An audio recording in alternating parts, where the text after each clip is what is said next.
5 राज्यों में चुनाव आयोग ने विधानसभा चुनावों का ऐलान कर दिया है। इस पूरे विषय पर बात करने के लिए हमारे साथ नवोदय टाइम्स और पंजाब केसरी के संपादक अक्कू श्रीवास्तव जी हैं। अक्कू जी, बहुत बहुत स्वागत है। जी धन्यवाद आपका। सर, 5 राज्यों में विधानसभा चुनावों का ऐलान, सबसे पहले आपकी प्रतिक्रिया। नहीं, ये ऐलान होना था और थोड़ा जल्दी हो गया, क्योंकि पिछली बार की बात आप करें तो पिछली बार 2016 में जब चुनाव की घोषणा हुई थी तो 4 मार्च के आसपास थी। आज तारीख है 26, यानी कि अभी 3 दिन इधर बाकी हैं और 4 दिन, तो 1 हफ्ता पहले हो गया है। और उसके पीछे बहुत सोची समझी रणनीति है सरकार से ज्यादा चुनाव आयोग की। चुनाव आयोग ने ये चुनाव इस बार बहुत ही एक रणनीतिक तरीके से कराने का फैसला किया है। और रणनीति ये है कि पिछली बार चुनाव जो हुआ था, खास तौर से पश्चिम बंगाल में, क्योंकि और चुनाव जो है वो वहाँ बहुत शांति प्रिय राज्य रहे हैं, वहाँ कोई बवाल नहीं होता है, लेकिन पश्चिम बंगाल के चुनावों का इतिहास हमेशा से खून खराबे वाला रहा है। और देश के इतिहास में अगर कहीं सबसे ज्यादा खून खराबा पहले अगर होता था तो वो बिहार का नाम आता था, लेकिन पिछले 20 साल से वहां उस तरीके की खबरें नहीं आती हैं। लेकिन पश्चिम बंगाल में अभी भी ऐसे ही खबरें आती हैं, और इसीलिए वहां पर चुनाव जो है, जो बहुत बड़ी बात है, 6 चरणों में, एक राज्य में 6 चरणों में चुनाव होना है और होता था। इस बार चुनाव आयोग उसकी निष्पक्षता बनाए रखने के लिए, केंद्रीय बलों पर बहुत दबाव ना हो इसके बनाए रखने के लिए 8 चरणों में चुनाव करा रहा है, जो अपने आप में बहुत महत्वपूर्ण बात है। और दूसरी बात यह है कि इन सब के नतीजे 2 मई को घोषित कर दिए जाएंगे, जो और अन्य राज्यों में भी जो प्रक्रिया चल रही है। क्योंकि बाकी अगर आप असम को छोड़ दें तो असम में जरूर 3 चरणों में चुनाव है, लेकिन पुदुचेरी, तमिलनाडु और केरल, इन सब जगह वही एक एक हिस्से में निपट जाएगा। जैसे केरल को भी अगर आप, तमिलनाडु को भी आप देखें तो तमिलनाडु ऐसा स्टेट जो ठीक ठाक बड़ा है, वहां पे भी एक ही चरण में निपट जाएगा चुनाव। जबकि पुदुचेरी और केरल छोटे राज्य हैं अपेक्षाकृत, वहां पर एक ही चरण में निपट जाएगा चुनाव। असम क्योंकि राज्य बड़ा है, विधानसभा आपको देखने में भला छोटी लगती हो या 120 सदस्यीय लगती हो, लेकिन राज्य बड़ा है, ये हमें ध्यान रखना होगा। और इस वजह से वहाँ 3 चरणों में चुनाव आ रहे हैं। और वहाँ क्योंकि हिंसा की खबरें भी थोड़ी बहुत, खासतौर से सीमांत राज्य है इसलिए होती रहती है, तो वहाँ 3 चरणों में चुनाव है। और पश्चिम बंगाल इस बार तो तमाम रिकॉर्ड टूट गए 8 चरणों में चुनाव के, जो अभी तक शायद किसी राज्य में, शायद मेरी याद नहीं है, 7 चरणों में तो मैंने सुने थे, लेकिन 8 चरणों में चुनाव अभी तक शायद नहीं हुए थे, जो यहाँ पे भी होने जा रहे हैं। और इसका मतलब ये है कि बहुत महत्वपूर्ण चीज होगी।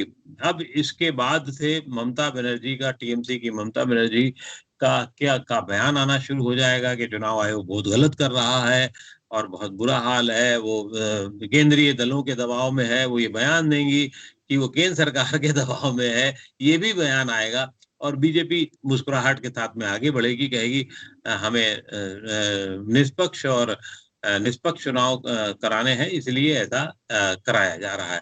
तो एक तरीके से बहुत सोची समझी रणनीति के तहत वेस्ट बंगाल में 8 चरणों में चुनाव हो रहे हैं, क्योंकि वहां खेला बहुत बड़ा होने वाला है। कल ही ममता बनर्जी ने एक शब्द इस्तेमाल किया था, प्रधानमंत्री को चिट्ठी भी लिखी थी और ये आरोप लगाया था कि पश्चिम बंगाल में तो खेला होगा, खेला, बहुत उत्तेजना के साथ उन्होंने कहा था। तो खेला होगा का मतलब आप समझ लीजिए क्या होता है। तो खेला सिर्फ रंगों का खेला नहीं होता है, पश्चिम बंगाल में खेला दूसरा खेल भी होता है। और वो खेला हम सब पिछले 30-35 सालों से देखते रहे हैं। जब सीपीएम ने अपनी सत्ता कांग्रेस से ग्रहण की थी तो खेला हुआ था, टीएमसी ने 10 साल पहले जब सत्ता ग्रहण की थी तब खेला हुआ था, और अब बीजेपी जब इस कोशिश में है तो ऐसा खेला हो रहा है दोनों तरफ से कि जिस पे यकीन करना मुश्किल है। भारतीय जनता पार्टी का दावा है, या भारतीय जनता यह आरोप लगाती रही है कि उसके 130 से ज्यादा कार्यकर्ता 1 साल में मारे गए। तो आप इसी से समझ सकते हैं ये खेला कौन सा खेला है।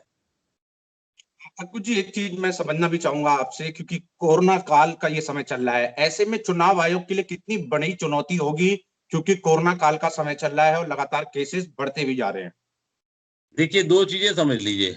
जब कोरोना काल को लेकर के चुनाव आयोग ने बिहार का जब चुनाव हुआ तब अपनी चुनौती बहुत बड़ी नहीं मानी और बहुत सारा सब कुछ सामान्य तरीके से हो गया। और उससे ज्यादा बिहार से ज्यादा चुनाव आयोग से ज्यादा बिहार की जनता को सलाम कि जिसने बिल्कुल खेलते खालते तरीके से कोरोना को निपटा दिया था और कुछ भी वहां पर कोई उसके आफ्टर इफेक्ट भी नहीं हुए थे। पश्चिम बंगाल भी लगभग पृष्ठभूमि वही है, बिहार की पृष्ठभूमि है, लोग जुझारू हैं, गरीब हैं, ज्यादातर लोग का ऐसा माना जा सकता है, मैं मानता हूं, जो साइंस भी अब मानने लगी है थोड़ी सी। हम लोगों ने कोरोना को लेकर के बहुत सारे प्रोग्राम किए थे और उसमें जब इसके नतीजे आने लगे कि बिहार में कोई उसका विस्फोट नहीं हुआ कोरोना का, तो उसके पीछे ये था कि इम्यूनिटी हमारी बहुत स्ट्रांग है। तो जैसी इम्यूनिटी स्ट्रांग पश्चिम बंगाल की है वैसी ही इम्यूनिटी स्ट्रांग मैं मानता हूँ बिहार की थी, वैसी इम्यूनिटी जो है पश्चिम बंगालियों की है, बंगालियों के लोगों की स्ट्रांग है और उनको कोई कोरोना कोई खास उनका बिगाड़ नहीं पाएगा। लेकिन चुनाव आयोग ने अपनी तरफ से सतर्कता बरती है, पूरी तरीके से बरती है। सभी जो अधिकारी हैं उनको फ्रंट लाइन वर्कर्स होंगे वो, यानी कि उनको पहले कोरोना का टिकट वो वैक्सीन लग जाएगी, दोनों वैक्सीन लग जाएंगी और ये अपने आप में बहुत महत्वपूर्ण है और उन वर्कर को बचाए रखने के लिए इसका और भी महत्व होता है। तो जैसे कि पिछली बार बिहार के चुनाव में भी यही हुआ था कि बहुत सारी तैयारियां की थी वैक्सीन के लिए, पूरी तैयारी, वैक्सीन तो तब आई नहीं थी लेकिन जितने सुरक्षात्मक थे मामले, पीपीई किट देने से लेकर के और सैनिटाइजर से लेकर के हाथों में ग्लव्स पहनाने से लेकर के, वो सब तैयारियां अभी इस बार भी चुनाव में की गई हैं और बहुत ठीक ठाक तरीके से की गई हैं। उम्मीद है कि पश्चिम बंगाल का लोकतांत्रिक खेला जो है, लोकतांत्रिक खेला मैं विद इन इन्वर्टेड कामा इस्तेमाल कर रहा हूँ, बहुत अच्छे से होगा, बहुत बवाल नहीं होगा, खून खराबा नहीं होगा। लेकिन मेरे चाहने से बहुत कुछ नहीं होता, सत्ता का खेल है वहां पर, ये होता ही होता रहा है। जो पश्चिम बंगाल की राजनीति की बात करते हैं, टीएमसी 211, कांग्रेस 44, लेफ्ट के पास 32, बीजेपी के पास 3, क्योंकि बीजेपी ने इसे अपनी पश्चिम बंगाल के चुनाव को अपनी नाक का सवाल बना लिया है। तो क्या ममता दीदी के गढ़ में बीजेपी कुछ सेंध लगा पाएगी? अगर आपने आंकड़े ऐसे बताए हैं तो उस आंकड़ों के हिसाब से बात करें तो बीजेपी के पास सिर्फ 1% सीट है, 3 सीटें हैं जी 294 में। ममता बनर्जी के पास में 211 लगभग 70% सीटें हैं, 70%। तो 1% और 70% का जो डिफरेंस है वो बहुत बड़ा है। लेकिन ये 5 साल पुराना खेल था, वो खेला 5 साल पुराना था, ये खेला नया खेला है। और इस खेले में क्योंकि एक बीच में एक और त्योहार आ चुका है जिसको पीछे नरेंद्र मोदी की सरकार लेकर के आई, मतलब जिसमें नरेंद्र मोदी पार्ट 2 का जन्म हुआ था, तो उसमें अचानक सीटें जो हैं बढ़ करके जितनी सारी हो गई थी वो 2 से 18 पर पहुंच गई थी 42 में। और ममता बनर्जी को बहुत मुंह की मतलब खानी इसलिए पड़ी थी क्योंकि उनको यकीन नहीं था कि इतनी सारी सीटें हो जाएंगी। ममता बनर्जी ने भी सीटें जीती 22 सीटें, लेकिन 18 सीटें पाना भाजपा के लिए वो बहुत महत्वपूर्ण। और अगर सीटों को, लोकसभा की सीटों को विधानसभा की सीटों में कन्वर्ट करें तो भी भारतीय जनता पार्टी 126-27 के आसपास सीटें पा रही। लेकिन ये गणित ऐसे चलती नहीं है राज्यों के चुनाव में कि हमने साहब लोकसभा में 18 पाई थी तो हमको इतनी मिली जाएंगी। और हमें, क्योंकि अब वहां 294 सीट में से 150 की लड़ाई बहुत महत्वपूर्ण होगी, तो क्या ये संभव होगा कि ममता बनर्जी की सीटों को 211 से घटा करके 130-40 पे लाया जाए? टारगेट इनका 130 का होगा और भारतीय जनता पार्टी कहने को तो वो 200 सीटों जीतने का दावा कर रही है, वो अपनी सीटें 150, 55, 60 पे ले जाए, ये आसान काम नहीं है। उसको 150 गुना मतलब 150 गुना नहीं बल्कि 1% से लेकर के 50% पे काम करना पड़ेगा, 50 गुना काम आगे बढ़ाना पड़ेगा अपना, अगर विधानसभा की तुलना की जाए तो लड़ाई। क्योंकि लेकिन इस समय जो परसेप्शन है, जो दिखाया जा रहा है, जो युद्ध चल रहा है, वो बहुत सघन स्तर का है। आज तक कोई भी राज्य का, स्टेट का चुनाव ऐसा नहीं हुआ हो जिसमें किसी पार्टी ने छोटे से बड़े वर्कर तक को झोंक रखा हो। 8 से 12 केंद्रीय मंत्री रोज न जाने वहां पर होते हैं, और वो मंत्रियों को छोड़ दिया जाए तो पूरी पार्टी वहां है लगभग। और ये आज से नहीं है, पिछले साल भर से है। 6 महीने से सघन उसका रवैया कर दिया गया था, और इस समय और सघन हो जाएगा। तो देश दुनिया के मतलब जितने लोग, अगर मान लीजिए अमेरिका में भी कोई बंगाली होगा, तो अमेरिका से कोई बंगालियों का नेता आकर के यहाँ प्रचार करते हुए दिख जाएगा आपको। जैसे बिहार के और दिल्ली से, यूपी से बहुत सारे लोगों को, नेताओं को, स्थानीय नेताओं को। आप सोचिए, यूपी के डिप्टी चीफ मिनिस्टर जो हैं मौर्य, केशव मौर्य, वहां काम कर रहे हैं। बिहार से सुशील मोदी, जिनको बिहार की राजनीति से हटा दिया गया, उनको वहां ले जाया जा रहा है, कराया जा रहा है। पूरी की पूरी महासचिवों और न जाने कितने लोगों की टीम वहां काम कर रही है। जितने सांसद हैं उन सबको छोटे छोटे पॉकेट दे दिए गए, जैसे नगर निगम का चुनाव होने जा रहा है। उनकी जिम्मेदारी एक तरीके से कुछ नगर निगमों की हो गई है कि तुमको ये देखना है बाबू। तो वहां कितना सघन काम है। जो यहाँ से चुनाव प्रचार कराने वहां जाता है, तो वहां यहाँ तो हो सकता है आपको एक लगे कि बड़ा मंत्री है, लेकिन वहां जाते ही जाते वो इतना सा कार्यकर्ता हो जाता है, बिल्कुल इतना सा कार्यकर्ता, और उसको उसी हिसाब से काम करना पड़ता है जो लोकल यूनिट वहां कहती, करती और कराती है। तो ये बड़ा रोचक चुनाव है, और अपने आप में देखने वाला है कि किस तरीके से लोग वहां पर चीजों को बदलने के लिए तैयार हैं, नहीं तैयार हैं। और दूसरी जो सबसे बड़ी बात है, ममता बनर्जी कोई ऐसा नहीं है कि खाली मैदान छोड़ने वाली है इनके लिए। वो तय किए है, वो भी उन्होंने भी प्रशांत किशोर को दिखाने के लिए हायर नहीं कर रखा कि बाबू आओ 100 करोड़ रुपया ज्यादा ले जाओ हमसे ना। वो अपने पुराने फार्मूलों से भी वो काम कर रहे हैं, जैसे जनता द्वारे उन्होंने नीतीश के लिए शुरू किया था, उसी तरीके से ममता बनर्जी के लिए कर रखा है।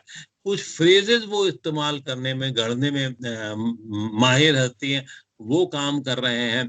प्लस कार्यकर्ताओं की एक भीड़ काम कर रही है। और जो सबसे बड़ा युद्ध, तमाम आप चीजें कह लीजिए, नियम कानून बना लिए जाएंगे, सोशल मीडिया जो वहां लड़ रहा है, जो हम लोगों को देखने में बड़ा आनंदित करता है पश्चिम बंगाल से बाहर के लोगों को, लेकिन वहां के लोगों को भी एक बिल्कुल आग, चुनावी आग जो है में झोंकने का काम कर रहा है।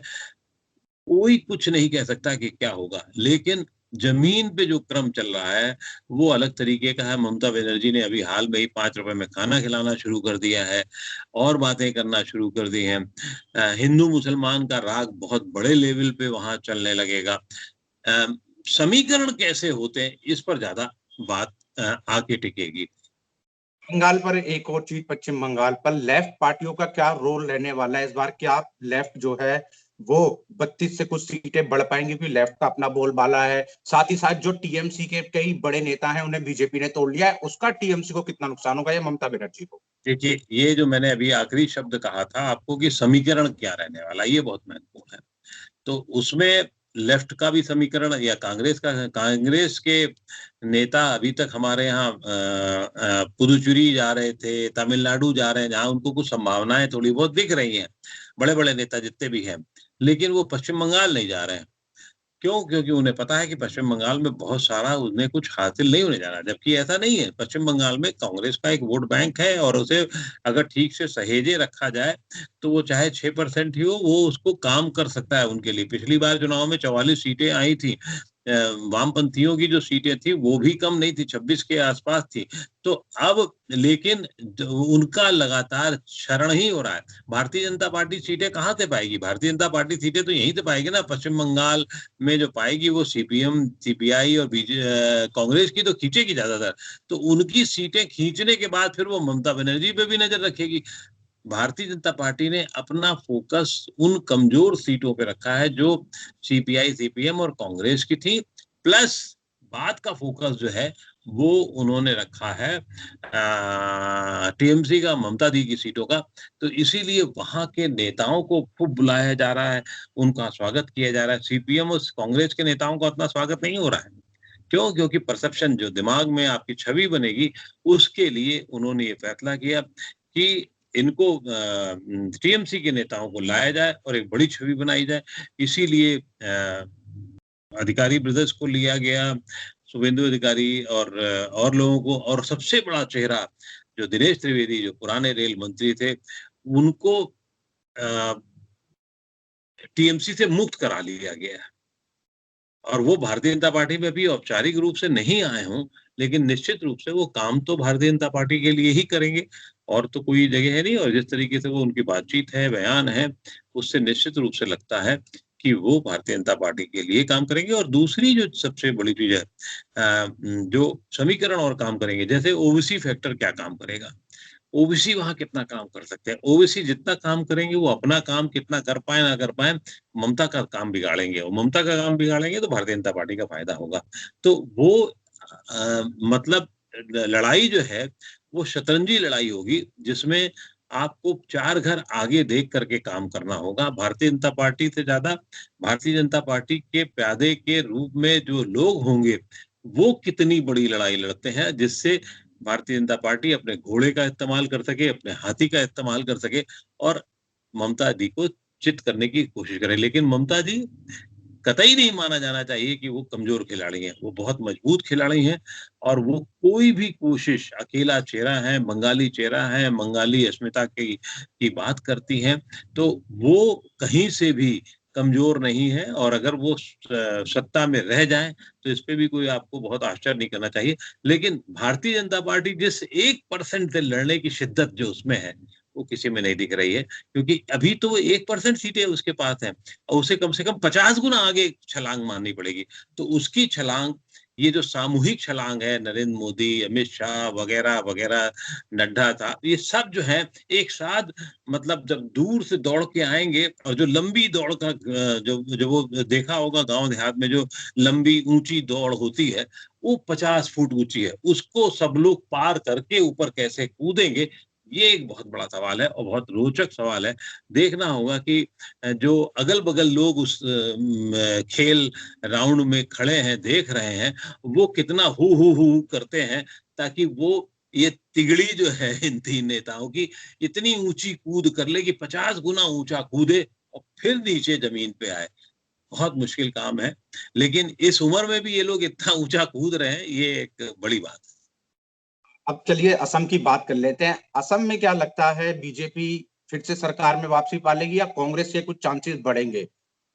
देखिए, असम का जहाँ तक सवाल है, असम में 126 सीटें हैं, भारतीय जनता पार्टी पिछली बार सरकार बना चुकी है, आसू के साथ में 60 सीटें बीजेपी के पास थी, कांग्रेस के पास में सिर्फ 26 सीटें थी।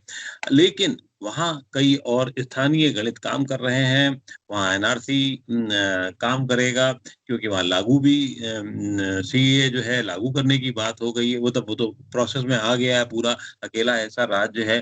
तो वहाँ स्थानीय लोग किस तरीके से रूप रूप बदलते हैं, केंद्र सरकार ने पिछले दिनों कई समझौते करे हैं, कराए हैं, उसका भी बड़ा असर देखने को मिलेगा। लेकिन अजमल और कांग्रेस का जो मेल है, वो क्या रूप लेता है, तो 26 का 126 में मत तो ना सही, लेकिन क्या 60 से आगे ले जा पाएगा, जो बहुत आसान काम नहीं है। क्यों? क्योंकि वहाँ पे भी ओबीसी अपना काम करने के लिए जा रहे हैं। भारतीय जनता पार्टी की पूरी कोशिश होगी कि मुस्लिम वोट को तोड़ा जाए, और किसी तरीके से उसको तोड़ के, और दूसरा जो अस्मिता का सवाल है, उसमें उसमें ये बताने की कोशिश की जाए कि भारतीय जनता पार्टी उनके साथ ज़्यादा जुड़ी हुई है। ये ज़रूर लगता है कि सर्बानंद सोनोवाल जो वहाँ के मुख्यमंत्री रहे हैं, उनसे बहुत सारे लोग खुश नहीं हैं। लेकिन अब जो भारतीय जनता पार्टी कर रही है, हेमंत बिस्वा शर्मा जो उप मुख्यमंत्री हैं, उनको आगे करके काम कर रही है। तो मुझे ऐसा लगता है कि उनको आगे करके भारतीय जनता पार्टी आगे बढ़ रही है। तो बहुत मुश्किल नहीं आनी चाहिए भारतीय जनता पार्टी के सामने। आगे तो देखना पड़ेगा, अभी हालात के ऊपर, और जो समीकरण बनते हैं उस पे देखना पड़ेगा कि क्या होगा। अगर बात करें तमिलनाडु की, तो एआईडीएमके की सरकार है वहाँ, और डीएमके भी एक अच्छी चुनौती उन्हें देती है हर बार की तरह। लेकिन क्या लगता है, इस बार सरकार बचा लेगी एआईडीएमके या कुछ सत्ता परिवर्तन लगता है आपकी नज़र में? नहीं, देखिए, एडीआईएमके तमिलनाडु में जो सबसे बड़ी खालीपन आया है जयललिता के निधन के बाद से, और द्रमुक में भी कोई ऐसा बड़ा स्वीकार्य नेता नहीं रह गया है करुणानिधि के बाद में, इसलिए वो संकट वहाँ अभी भी लगातार बना हुआ है। और जो अभी मुख्यमंत्री हैं, उन्होंने धीरे धीरे करके, बहुत धीमे, शुरुआत में तो इनकी बहुत बुरी स्थिति थी, लेकिन बाद में उन्होंने अपनी स्थिति सुधारी और भारतीय जनता पार्टी भी उनको पीछे से सहयोग दे रही है। आप सीटों की बात करेंगे तो भारतीय जनता पार्टी के पास वहां जीरो है, बड़ा था, लेकिन अब जो है वो एक अलग तरीके से वहां सपोर्ट कर रही है उनको, और रणनीतिक सपोर्ट है वो। भारतीय जनता पार्टी को मिलेगा कुछ, नहीं मिलेगा ये अलग सवाल है, लेकिन भारतीय जनता पार्टी इस कोशिश में पूरी होगी कि एआईएडीएमके जयललिता का वर्तमान नेतृत्व है वो जयललिता की छवि को लेकर के जाए और उसी से चुनाव जीतने की कोशिश करे। जबकि डीएमके में स्टालिन जो करुणानिधि के पुत्र हैं वो अपनी आवाज काफी बुलंद करते रहे हैं। मुस्लिम लीग भी वहां एक छोटा मोटा सहयोग तंत्र रह रही है, और उस तंत्र को अगर किनारे भी कर दें तो डीएमके एडीएमके में आमतौर पर ये होता रहा है कि अल्टा पल्टी चलती रही है, लेकिन इस बार अभी कुछ नहीं कह सकते। क्यों? क्योंकि कोई भी ऐसा काम सामने नजर नहीं आया है जो जिसकी वजह से कोई बहुत बड़ा एंटी इनकम्बेंसी हो या बहुत ज्यादा डीएमके नेतृत्व के लिए वहां लोकप्रियता हो। तो कुछ कहा नहीं जा सकता, आगे देखा। अभी ये मुझे लगता है कि अगला महीना जो है वो बहुत महत्वपूर्ण होगा और उसी के बाद चीजें स्पष्ट हो सकेंगी। कांग्रेस पार्टी लगातार वहां फोकस कर रही है, राहुल गांधी तैराकी करते हैं वहां पर, क्या कुछ राहुल गांधी या कांग्रेस कुछ कर पाएगी? देखिए, राहुल गांधी डीएमके के साथ हैं, निश्चित रूप से वो साथ रहने की कोशिश में, और उनका प्राइम एजेंडा यही है कि बीजेपी या एआईडीएमके को ना आने दिया जाए। अपनी पूरी कोशिश में है। राहुल ने बहुत अलग तरीके से कोशिश की है, पानी में मतलब कूद करके भी कोशिश की है, और अच्छा है, वो मेहनत जैसी अच्छी कर रहे हैं। लेकिन वही है, उस मानसिकता को कैसे आप वहां डीएमके डीआईएमके की मानसिकता जो है वो तोड़ना बहुत मुश्किल काम है। पीछे से सहयोग, चाहे वो भारतीय जनता पार्टी हो चाहे कांग्रेस है, कांग्रेस का होगा मामला कि किसी तरीके से डीआईएमके दोबारा सत्ता में ना आने पाए और भारतीय जनता पार्टी की सहयोगी दल के रूप में ना स्थापित होने पाए, और वही उल्टा उसका मोदी जी और भारतीय जनता पार्टी के कार्यकर्ता कर रहे हैं। नरेंद्र मोदी निश्चित रूप से या अमित शाह या नड्डा जी ये कभी नहीं चाहेंगे कि किसी भी तरीके से, और वो मेहनत भी कर रहे हैं, ऐसा नहीं है। वहां उनके साथ में भारतीय जनता पार्टी की जो सबसे अच्छी बात है वो ये है कि वो लगातार जूझती रहती है, एक मोहल्ले का चुनाव मानती है, चाहे वो कोई भी चुनाव हो, और उस जूझने का अर्थ कैसे दिखता है ये आगे आने वाले समय में दिखेगा। सर, पांडुचेरी की बात करें, वहां पर भी चुनाव है, अभी हाल ही में वहां सरकार कांग्रेस की गिरी है, राष्ट्रपति शासन लगा है। वहां क्या स्थिति लगती है आपको? क्या कांग्रेस दोबारा सत्ता में आ पाएगी या नहीं? देखिए, छोटे राज्यों में कोई भी भविष्यवाणी करना बहुत मुश्किल काम होता है। नारायण स्वामी यहाँ के मुख्यमंत्री रहे हैं, 30 सीटें रही हैं, और 30 शायद सबसे कम सीटें हैं जो किसी भी राज्य की होती हैं, और मतलब शायद सबसे कम है मेरे ख्याल से गोवा से भी। गोवा के आसपास मुझे बहुत ज्यादा ज्ञान नहीं, लेकिन उसी के आसपास उसकी सीटें हैं, और वहाँ कांग्रेस अच्छा कर सकती है क्योंकि नारायण स्वामी ने काम काफी किया है, लेकिन उसका विरोध भी बहुत सारा हुआ है, और उस नारायण स्वामी के काम की हवा किरण बेदी वहां निकालती रही हैं बैठ रह करके, और वो उसमें इसीलिए क्योंकि किरण बेदी बहुत साफ सुथरी दिखना चाहती थी, तो उन्होंने डीएमके के भी को भी पूरा आगे आने नहीं दिया, कांग्रेस को भी नहीं किया, और उससे नाराज एआईडीएमके भी रही है। तो इसीलिए उनको वहां से हटाया भी गया है, ताकि तीनों दलों, दो विपक्षी दल है उनसे भारतीय जनता पार्टी को कोई फर्क नहीं पड़ता, लेकिन एडीआईएमके उनसे नाराज थी तो उसको खुश करने के लिए उनको हटाया गया। तो अब किरण बेदी के जाने को एडीआईएम के कितना भुना पाती ये उस पर निर्भर होता है, और तभी उसको आप कह सकते हैं कि वो कितना आगे बढ़ पाती है। लेकिन बहुत मुश्किल काम है और बहुत ही मुश्किल उलटफेर है वहां का। स्थानीय दल एआईएनआरसी भी है वहां जो 8 सीटें पा चुका है, तो वो एक अलग मुश्किल है इनके सामने। लेकिन कांग्रेस का जो अगर सबसे मजबूत हिसाब किताब है तो पुदुचेरी में आज भी है। आगे देखते हैं क्या होता है। एक राज्य सर और है केरल, जिस पर छोटा राज्य है लेकिन नजरें सबकी लगातार बनी रहती है। लेफ्ट का गढ़ माना जाता है। एनडीए के पास मात्र एक सीट है। वहां की स्थितियां किस तरीके से देखते हैं सर आप? केरल छोटा राज्य नहीं है। केरल लंबाई चौड़ाई में बड़ा राज्य है। सीटें जरूर जो है कम है, 140 सीटें हैं। वहां तो हमेशा से ये होता है, एक बार तुम्हारा शासन, एक बार हमारा शासन। लेकिन पिछले दिनों जो चुनाव हुए हैं, स्थानीय निकाय चुनाव हुए हैं, उसमें सीपीएम काफी अच्छी स्थिति में है। सीपीएम की एकमात्र सरकार, वामपंथियों की एकमात्र सरकार केरल में ही ये देश में बची हुई है। और निकाय चुनावों में सीपीएम ने अच्छा परफॉर्म किया था, कांग्रेस उतना अच्छा नहीं कर पाई थी। यानी कि वहां पर लेफ्ट डेमोक्रेटिक फ्रंट और यूनाइटेड यूडीएफ जो है वो कांग्रेस के नेतृत्व में काम करती है, और लेफ्ट के जो है वो एलडीएफ काम करता है।